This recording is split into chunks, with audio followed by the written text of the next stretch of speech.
No, nice, really good pick off or dodge by the Morphling, but getting nuked down by the Lich. Yeah, that was good. That was good. I think Morphling could totally make it based on gameplay alone. If you play well in the second game, you should get that vouch. I don't know who he's talking to at this point, and everybody's like, "What? There's another vouch game? Do we have to do this twice?" There we go. I die. He had Lothar's there. You have bad positioning in laning phase. Just sit in base. What? Alright, and at this point it was like, well, we want this game to end. We're obviously going to eat. Or end. Can we have another game? I kind of want to eat. It's like, dude, there's a game once per week at a set time that not everybody can make. And you need to go eat something? It's like, come on, man. We want to play Dota. We want to get in this league. We want to play with everybody. And you're like, I want to go eat. It's like, it's lame. Oh well, that's just how it is. I wish he was a little bit more accommodating. I appreciate that he took the time to play, or to judge these games for us, but I wish we could have played a second game like this. Unfortunately, I'm going to have to wait a week if I really want to get into Dotacash IHL-How League. And I want more CM practice, I really do, honestly. I might just start hosting CM games myself, because it's not worth waiting an entire week just to play one CM game, you know? I'd rather get it on and get more practice. I want more practice picking, I want more practice banning.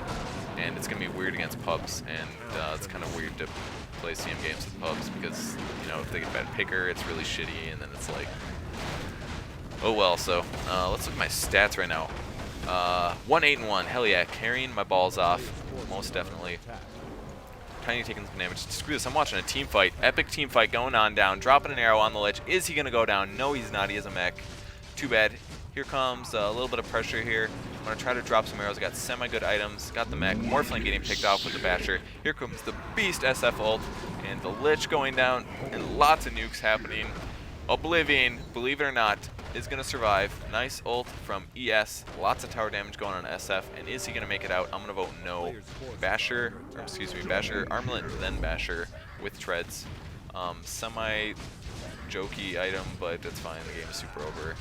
I didn't miss, and this is where the shittiest part about it is. This is the part where everybody's like, hey man, I'm good enough to get in the in-house league, but we got raped, so it's not a good example of how good I am at this game. So too bad.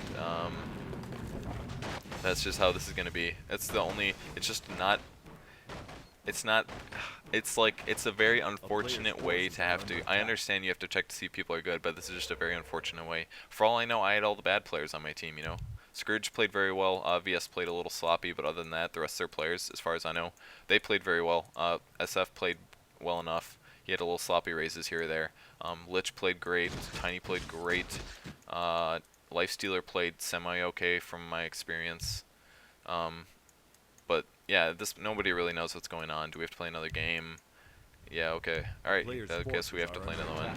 I was asking, yeah, and this guy was trying way too hard to convince that he was good and that it was VS's fault that he didn't do better.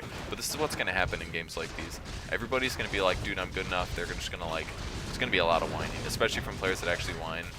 And it was definitely, I don't know. I'm just glad I played it. It woke me up to a lot of things. I got to pick a game against a good picker, which was solid. I was happy about that. And this is me trying to solo the game while everybody else sits in Fountain, because I'm trying to prove how cool I am. No, I'm not. I'm just kidding. I was like just sitting here and talking. At this point, I started talking on event, and I was like, "Hey man, does anybody know why we lost? I'd be happy to like." I was just like trying to figure things out, like, and at that point I was like, yeah, our tri lane was a little weak, and it definitely was. It could have been stronger. That's the problem with a tri lane against a dual lane. If we had a really offensive tri lane here, we would have been one-shotting these heroes. Like if we had like a Sven, Visage, Lina or something, we could one-shot those heroes any chance we wanted to, and Tiny would not have gotten farmed, and he probably would have died. I'm just gonna pause this before the game ends, and Tiny would have died, honestly. And then he wouldn't have got his Blink Dagger, and then people wouldn't have gotten one shot as easily. And we had a better chance. I mean, yeah, we had a lot of misplays. Our ES was missing a lot of stuns. Pugna did not gank except for that one time top. But it would have made a big difference. So in the future, what I learned from this game, which is important, is if I might not, I don't know, it's tough. I don't understand picking all the way. Like the methods of picking, I know what heroes are powerful. I do not know how to pick heroes to counter your enemy heroes, except for obvious things like, oh, they picked a Lifestealer. obviously my last hero pick, who's going to be a solo, is going to be Windrunner. Obvious counter to that I can do stuff like that, no problem. Look at my awesome stats. Is this sexy or what? Like, can you guys tell I'm good at this game? Just tell me. Please, leave me a comment. Purge, you are so good at Dotacash in-house league games, and I would really appreciate that. The only thing that's more awesome than that is saying something like, "God, your channel is so sexy," because that is also sweet. So yeah, anyways, that's things I learned. I wish I had more aggressive trialing. If I had a Razor in there, that would have made a huge difference. We could have, I mean, think about a Lich coming up to nuke. He nukes. Everybody casts their spells. Who's the only person attacking? It's CM, because nobody else is within range.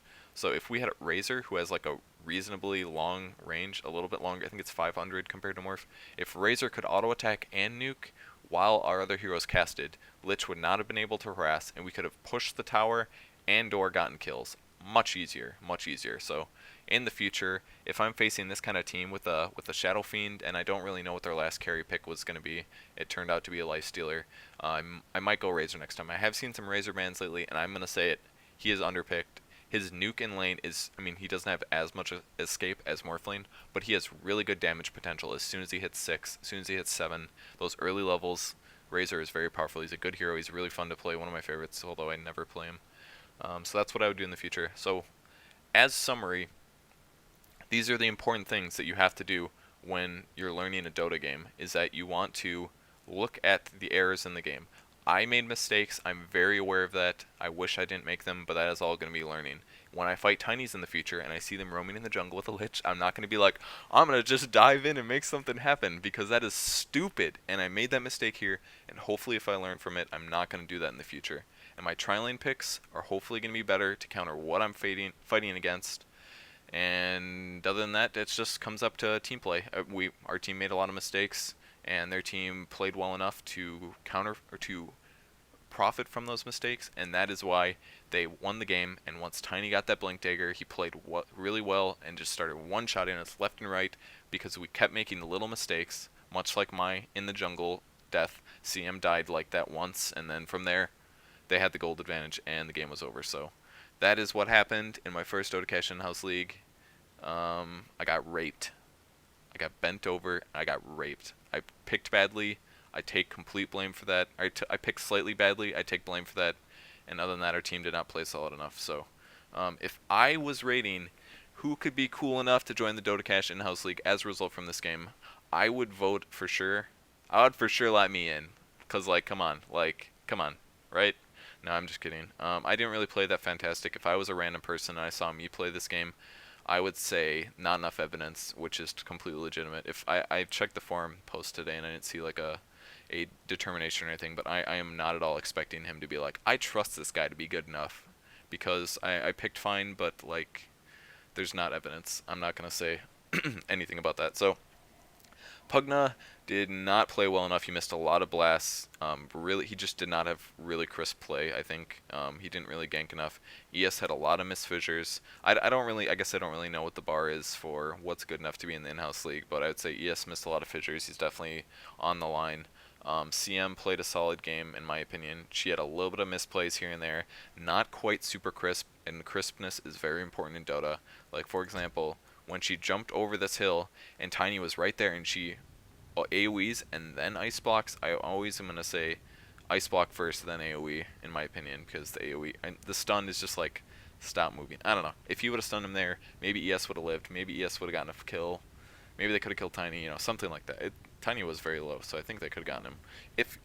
But crispness makes a big deal. Like, if we had crisp plays every time Tiny got a kill, he might not have gotten a kill, and that's going to change the scope of the game. So I would say CM is on the border, more favorable than ES, and Pugna. Morphling played really well. Oh, he's going straight BKB, which is a pretty solid plan against this team, honestly. Once you have a BKB, what's Shadow Fiend going to do?